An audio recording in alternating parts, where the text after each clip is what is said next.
Utami, NIM 19110038, Prodi S1 Farmasi semester 2A, Universitas Kedar Bangsa Palembang.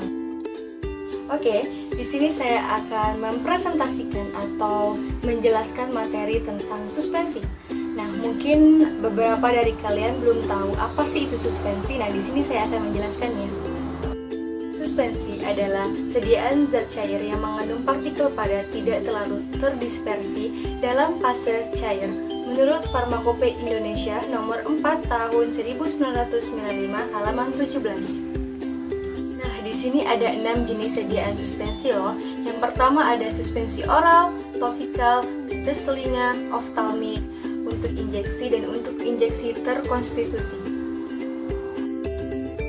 Suspensi oral itu adalah sediaan cair yang mengandung partikel padat dalam bentuk halus yang terdispersi dalam fase cair dengan bahan pengaroma yang sesuai ditunjukkan untuk penggunaan obat. Suspensi topikal adalah sediaan cair yang mengandung partikel padat dalam bentuk halus yang terdispersi dalam pembawa cair yang ditunjukkan untuk penggunaan obat kulit. Suspensi tetes telinga adalah sediaan cair yang mengandung partikel-partikel halus yang ditunjukkan untuk diteteskan pada telinga bagian luar. Suspensi oftalmik adalah sediaan cair steril yang mengandung partikel-partikel sangat halus yang terdispersi dalam cairan pembawa untuk pemakaian pada mata. Suspensi untuk injeksi adalah sediaan cair steril berupa suspensi serbuk dalam medium cair yang sesuai dan tidak boleh menyumbat jarum suntiknya, serta tidak disuntikan secara intravena atau ke dalam larutan supina. Nah, yang terakhir ada suspensi untuk injeksi terkonstitusi adalah sediaan padat kering dengan bahan pengawet yang sesuai untuk membentuk larutan yang memenuhi sebuah persyaratan untuk suspensi steril setelah penambahan bahan pembawa yang sesuai. Faktor-faktor yang mempengaruhi stabilitas suspensi yaitu ada ukuran partikel, kekentalan atau viskositas, jumlah partikel atau konsentrasi, sifat atau jumlah partikel tersuspensi. Nah, penjelasannya 1. Ukuran partikel. Semakin kecil ukuran partikel, makin besar luas penampangnya. Daya tekan ke atas makin besar, memperlambat gerakan partikel untuk mengendap. Makin besar ukuran partikel, makin kecil luas penampangnya. Daya tekan ke atas makin kecil, mempercepat gerakan partikel untuk mengendap. Jadi, untuk memperlambat laju pengendapan, dapat dilakukan dengan memperkecil ukuran partikel dengan menggunakan mixer, homogenizer, colloid mill, dan mortir. 2. Kekentalan atau viskositas. Dengan menambahkan kekentalan cairan, gerakan turun partikel yang dikandungnya akan diperlambat atau laju pengendapan diperlambat, sehingga suspensi tetap stabil. Tapi kekentalan suspensi tidak boleh terlalu tinggi agar sediaan mudah dikocok dan dituang. 3. Jumlah partikel atau konsentrasi. Jika di dalam suatu ruangan terdapat partikel dalam jumlah besar, maka partikel akan sulit melakukan gerakan bebas karena sering terjadi benturan antara partikel tersebut. Benturan ini akan mengakibatkan terjadinya endapan zat tersebut. Oleh karena itu, semakin besar konsentrasi partikel, makin besar kemungkinan terjadinya endapan partikel dalam waktu tepat. 4. Sifat atau muatan partikel tersuspensi. Suspensi adalah suatu sistem yang secara antarmuka tidak stabil. Hal ini disebabkan besarnya luas permukaan partikel atau akibat ukuran partikel kecil, menyebabkan meningkatnya energi bebas permukaan, kondisi tidak stabil. Untuk menjadi lebih stabil, partikel akan memilih untuk berkelompok sehingga memperkecil luas permukaan dan memperkecil pula energi bebas permukaan. Maka dapat ditambahkan surfaktan untuk memperkecil tegangan permukaan dan menurunkan energi bebas. Nah, di sini ada beberapa persyaratan suspensi, yaitu partikel tidak mengumpal dan tetap terdistribusi merata di seluruh sistem dispersi. Zat yang tersuspensi tidak boleh cepat mengendap. Bila partikel-partikel mengendap tidak boleh membentuk gumpalan padat atau harus terdispersi kembali jika dikocok. Tidak boleh terlalu kental sehingga mudah dituang dari botol dan melewati jarum injeksi. Untuk sediaan obat luar harus cukup cair sehingga dengan mudah tersebar di permukaan, tetapi tidak boleh mudah bergerak sehingga mudah hilang dari permukaan. Dapat mengandung zat tambahan untuk menjamin stabilitas. Karakteristik suspensi tetap konstan selama penyimpanan. Tidak boleh diinjeksikan secara intravena dan intratekal. Suspensi harus menggunakan antimikroba. Harus dikocok terlebih dahulu. Harus disimpan dalam wadah yang tertutup. Nah, suspensi juga mempunyai keuntungan dan kerugian tersendiri loh.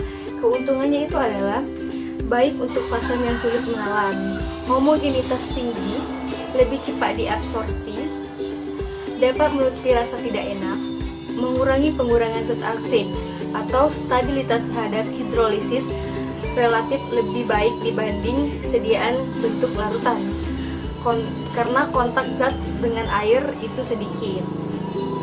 Nah, kurangannya adalah kestabilitas rendah atau pertumbuhan kristal, terbentuknya ceking, alirannya menyebabkan sukar dituang, ketepatan dosis lebih rendah dibandingkan larutan, atau ketepatan dosis pemakaian tergantung pada ketelitian pasien dalam penakar. Nah, jika terjadi perubahan suhu, kadang terjadi perubahan sistem dispersi, harus dikocok terlebih dahulu.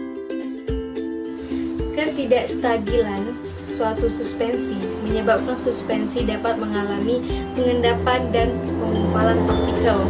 Tipe pengendapan yang dapat terjadi adalah fluktuasi dan deflokulasi. Fluktuasi terjadi apabila gaya tolak-menolak antar partikel relatif kecil sehingga partikel cenderung untuk mendekat dan mengumpal dengan jarak yang cukup untuk membuat flukolat yang renggang. Partikel terflukolasi akan mengendap dengan cepat, tapi karena ikatan antar partikel lemah menjadi mudah untuk didispersikan kembali. Nah, sedangkan deflokulasi, jika energi tolak-menolak antar partikel tersuspensi tinggi atau akibat potensial zat terlalu tinggi atau terlalu kecil, maka partikel tidak akan mengumpal atau berkelompok. Bila partikel mengendap secara sempurna, maka partikel-partikel tersebut membentuk susunan yang tertutup dengan partikel-partikel kecil mengisi ruang-ruang dari partikel besar. Partikel-partikel di bawah semakin tertekan oleh partikel di atas sehingga lama-lama menjadi massa yang kompak atau shaking dan tidak dapat dikembalikan dengan pengocokan. Penilaian stabilitas suspensi. 1. Volume sedimentasi. 2. Derajat fluktuasi. Adalah suatu rasio volume sedimen akhir dari suspensi fluktuasi terhadap volume sedimen akhir suspensi deflokulasi. 3. Metode rheologi.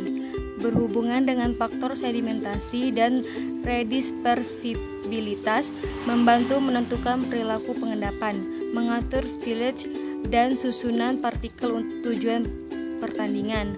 4. Perubahan ukuran partikel. Digunakan cara Friesen Schuh-Krilling, yaitu temperatur diturunkan sampai titik beku, lalu dinaikkan sampai mencair kembali. Dengan cara ini dapat dilihat pertumbuhan kristal yang pokok menjadi tidak terjadi perubahan ukuran partikel dan sifat kristal. Cara mengerjakan obat dalam suspensi. Ada 2 metode. Yang pertama, metode dispersi. Dengan cara menambahkan serbuk bahan obat ke dalam mucilago yang telah terbentuk kemudian baru diencerkan. Untuk menurunkan tegangan antar muka antara partikel zat padat dengan cairan tersebut, perlu ditambahkan zat pembasah atau wetting agent. Zat pembasah yang digunakan antara lain adalah alkohol, gliserin, dan lainnya. 2. Metode presipitasi. Zat yang hendak didispersi dilarutkan dahulu dalam pelarut organik yang hendak dicampur dengan air. Setelah larut dalam pelarut organik diencerkan dengan larutan pensuspensi dalam air. akan terjadi endapan halus dan tersuspensi dengan bahan pensuspensi. Cairan organik tersebut adalah etanol, propylenglikol, dan polietilenglikol. Cara pengemasan dan penyimpanan suspensi.